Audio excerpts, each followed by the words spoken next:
Americans are voting to choose their next president. The numbers running up to Election Day tightened amid crises affecting both Democratic contender Hillary Clinton and her Republican rival Donald Trump. Use our tracker to see how it has played out and scroll down for some explanation on what the polls show. What do we know from early voting? Some form of early voting has been in place in most states across the U.S., meaning much of the electorate have cast their ballot before Election Day. Although those votes are not counted until polls close on Tuesday, some states release data on the number of early votes and how many were from registered Republicans or Democrats. In Nevada, for example, we know that of nearly 800,000 votes cast before early voting closed on the 4th of November, 42% were by registered Democrats, while 36% were by registered Republicans. Those numbers aren't too different to 2012, when Barack Obama took the state with a winning margin of 6.7%.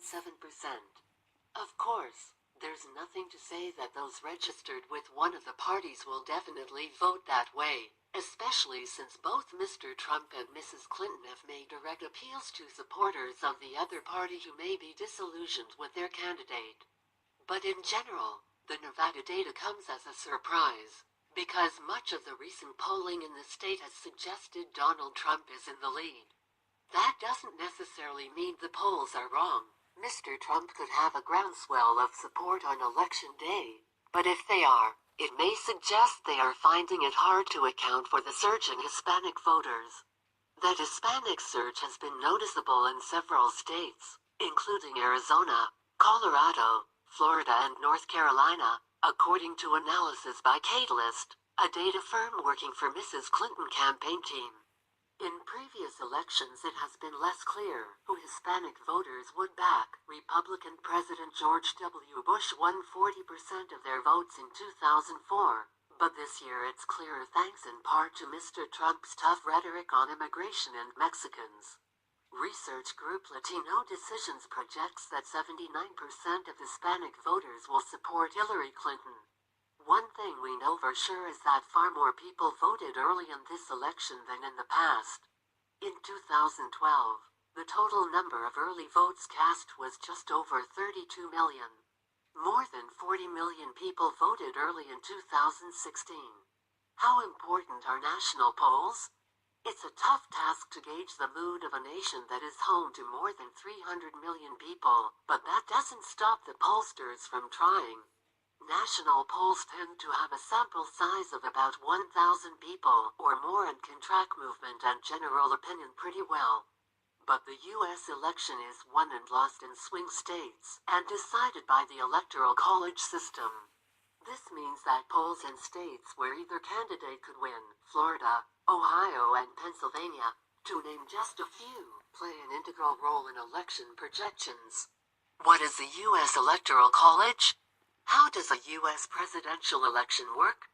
Line who is ahead in the battleground states? We've identified 13 states that can be considered battlegrounds in this election. The map below shows them and which way they're likely to vote based on data collected by polling resource website Real Clear Politics. If those states stay the same color, blue for Clinton, red for Trump, on Election Day, and both candidates win the remaining states they're expected to, Hillary Clinton would be the winner. However, Mr. Trump has recovered some ground in several states recently, including Arizona and Nevada.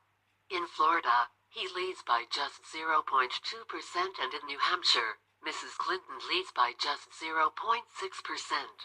The latest poll averages in the battleground states are shown in the chart below. Some states are polled more frequently than others. Not all the polls below will be showing a result from the same survey period.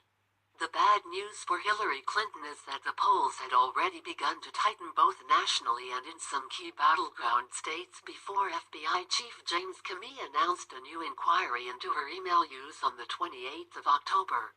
In the ABC News/Washington Post tracking poll, for example, Mrs. Clinton was ahead of Donald Trump by 12 points on the 23rd of October, but that lead had narrowed to 1 point a week later. Enthusiasm for Mrs. Clinton had slipped slightly in that poll, with the number of her supporters who said they were very enthusiastic about her down from 51% to 47%. Polls do tend to tighten as election day approaches anyway, but it appears news of the inquiry did have some effect on Mrs. Clinton's numbers. Mr. Comey announced on the 6th of November that the inquiry had found nothing to change the Bureau's conclusion this summer that she should not face criminal charges, but the damage may already have been done. Donald Trump has been hit by several scandals since his campaign began. The most notable was the release on the 7th of October of a video in which he can be heard boasting about sexually assaulting women. He said his comments were just words and denied ever having groped a woman, but several have since come forward alleging just that. This would have been enough to end the campaigns and political lives of many candidates, but Mr. Trump has survived. Indeed, one CNN poll released on the 24th of October put him on 45%, exactly the same figure he was on in the previous CNN poll released on the 3rd of October.